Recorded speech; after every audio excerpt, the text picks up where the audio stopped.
এই ভিডিওটিতে আমরা সিম্পল, কমপ্লেক্স অ্যান্ড কম্পাউন্ডের সেই সকল নিয়মগুলো নিয়ে আলোচনা করব যে সকল নিয়ম থেকে এসএসসি পরীক্ষায় বারবার প্রশ্ন করা হয়েছে। তো প্রথমে যে নিয়মটি দেখতে পাচ্ছেন সেটি হচ্ছে যে সাবজেক্ট প্লাস ভার্বের পরে দা প্লাস অ্যাডজেক্টিভ যুক্ত সিম্পল বাক্যকে কমপ্লেক্স করার নিয়ম। তো নিয়মটি হচ্ছে প্রথমে আপনাকে সাবজেক্ট ভার্ব বসাতে হবে, এরপরে হচ্ছে আপনাকে দোজ বসাতে হবে, এরপরে রিলেটিভ প্রোনাউন বসাতে হবে, এরপরে অক্সিলারি ভার্ব বসাতে হবে টেন্স অনুযায়ী, এরপর হচ্ছে অ্যাডজেক্টিভটি বসাতে হবে। যেমন he always helped the needy, এটি হচ্ছে সিম্পল বাক্য। এটাকে যদি আমরা কমপ্লেক্স করি তাহলে নিয়ম অনুযায়ী আমাদেরকে প্রথমেই সাবজেক্ট থেকে ভার্ব পর্যন্ত বসাতে হবে। তাহলে হি অলওয়েজ হেল্পড এই অংশটুকু আমাদেরকে বসাতে হবে অপরিবর্তিত অবস্থায়। এরপর আমাদেরকে দোজ বসাতে হবে এবং এরপর হচ্ছে রিলেটিভ প্রোনাউন বসাতে হবে। তো দোজ এরপরে রিলেটিভ প্রোনাউন হিসেবে সবসময় হু বসে। তাহলে আমরা এখানে হু বসাবো। এরপরে হচ্ছে আমরা টেন্স অনুযায়ী অক্সিলারি ভার্ব বসাবো। তো বাক্যটি যেহেতু পাস্ট সিম্পল টেন্সে রয়েছে তাই এখানে হু এরপরে হচ্ছে ওয়্যার বসবে। তো দোজ যেহেতু হচ্ছে আপনার প্লুরাল প্রোনাউন তাই এরপরে হচ্ছে ভার্ব হিসেবে ওয়্যার বসতে পারে। তাই আমরা এখানে ওয়্যার বসাবো। এরপরে যে আ অ্যাডজেক্টিভটি রয়েছে সেই অ্যাডজেক্টিভটি বসাবো। আশা করি বুঝতে পেরেছেন। তবে এখানে আপনারা মনে রাখবেন যে সাবজেক্ট প্লাস ভার্বের পরে দা প্লাস অ্যাডজেক্টিভ যুক্ত সিম্পল বাক্যকে কমপ্লেক্স করার নিয়ম এই কথা লেখা থাকলেও এখানে কিন্তু সাবজেক্ট প্লাস ভার্ব প্লাস অবজেক্টের পরে দা প্লাস অ্যাডজেক্টিভ থাকতে পারে। তো সেই ক্ষেত্রে কিন্তু আপনার হচ্ছে দোজ হবে না। যেই অবজেক্টটা থাকবে সেটাই কিন্তু হচ্ছে সাবজেক্ট হিসেবে বসবে। আর এখানে হচ্ছে দ্য নিডি এটা যেহেতু নাউন ক্লজ আর এটাকে আমরা যখন কমপ্লেক্সে পরিবর্তন করব তখন আমাদেরকে সাবজেক্ট প্লাস রিলেটিভ প্রোনাউন লাগবে।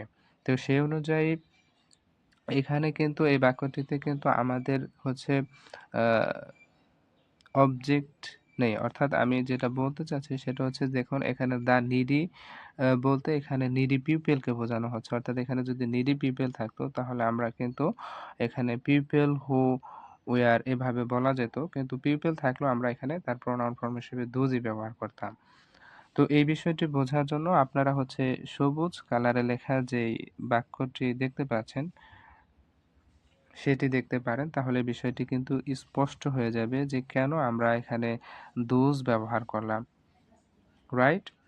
তো এই বিষয়টি আরো স্পষ্ট করার জন্য দেখুন মনে রাখবেন কথা লেখা রয়েছে। এখান থেকে আপনারা যদি পড়েন তাহলে কিন্তু বিষয়টি স্পষ্ট হবে। যেমন the প্লাস অ্যাডজেক্টিভ।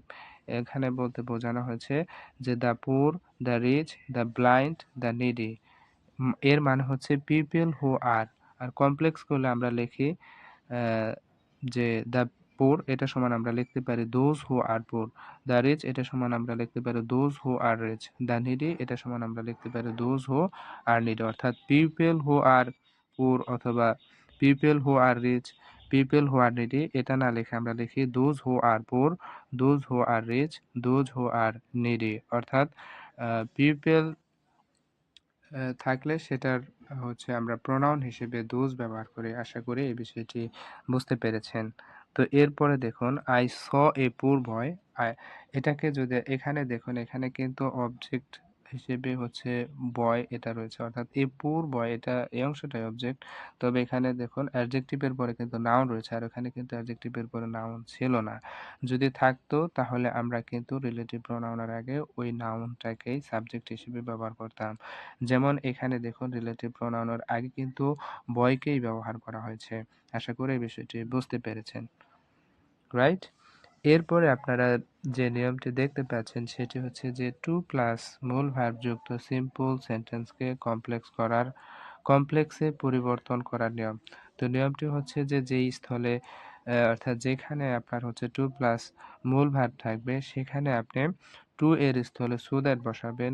এরপর হচ্ছে সাবজেক্ট আ প্লাস টেন্স অনুযায়ী ক্যান অথবা কুড বসাবেন। যদি বাক্যটি পাস্ট টেন্সে থাকে তাহলে আপনি কুড বসাবেন ও যদি প্রেজেন্ট টেন্সে থাকে তাহলে আপনি ক্যান বসাবেন। যেমন he contributed much money for education to educate the poor students। তো এটি হচ্ছে টু প্লাস মূল ভার্বযুক্ত সিম্পল বাক্য। তো লাল কালার যুক্ত যে অংশটি দেখতে পাচ্ছেন টু এডুকেট, এটা হচ্ছে টু প্লাস মূল ভার্ব। তো এটাকে যদি আমরা নিয়ম অনুযায়ী কমপ্লেক্সে পরিবর্তন করি তাহলে আমরা টু এর স্থলে সো দ্যাট বসাবো এবং এরপরে হচ্ছে সাবজেক্ট এবং টেন্স অনুযায়ী ক্যান অথবা কুড বসাবো। তো বাক্যটিতে দেখুন হি এর পরে হচ্ছে কন্ট্রিবিউটেড যে ভার্বটি রয়েছে এটি হচ্ছে ভার্বের পাস্ট ফর্ম। তাই আমরা হচ্ছে এখানে সাবজেক্টের পরে কুড ব্যবহার করব। আর বাক্যটির সাবজেক্ট যেহেতু হি প্রোনাউন, তাই এখানে সো দ্যাটের পরে এটাকে আমরা হচ্ছে ব্যবহার করব। আর বাক্যটির সাবজেক্ট যদি নাউন থাকতো তাহলেও কিন্তু তার প্রোনাউনই হতো। তার প্রোনাউনই কিন্তু সো দ্যাট এর পরে হচ্ছে ব্যবহার করতে হতো। তাহলে বাক্যটি হবে he contributed much money for education so that he could educate the poor students. আশা করি বুঝতে পেরেছেন যে টু যুক্ত সিম্পল সেন্টেন্সকে কিভাবে কমপ্লেক্স সেন্টেন্সে পরিবর্তন করতে হবে। শুধু টু এর স্থলে আপনি সো দ্যাট বসাবেন, এরপরে সাবজেক্ট, এরপরে হচ্ছে ক্যান অথবা কুড বসাবেন। এরপরে আপনারা যে নিয়মটি দেখতে পাচ্ছেন সেটি হচ্ছে যে দো অথবা অলদো যুক্ত কমপ্লেক্স সেন্টেন্সকে কম্পাউন্ড করার নিয়ম। তো নিয়মটি হচ্ছে প্রথমে আপনি দো অথবা অলদো উঠিয়ে দিবেন, এরপর হচ্ছে এরপর হচ্ছে কমা এর স্থলে আপনি বাট বসাবেন। যেমন দো হি had a vast wealth he didn't spend for his on. তো নিয়ম অনুযায়ী আমরা যদি বাক্যটিকে কম্পাউন্ডে পরিবর্তন করি তাহলে আমাদের প্রথমেই দো উঠিয়ে দিতে হবে এবং কমা এর স্থলে বাট বসাতে হবে। তাহলে কম্পাউন্ড বাক্যটি হবে he had a vast wealth but he didn't spend for his own. আশা করি বুঝতে পেরেছেন।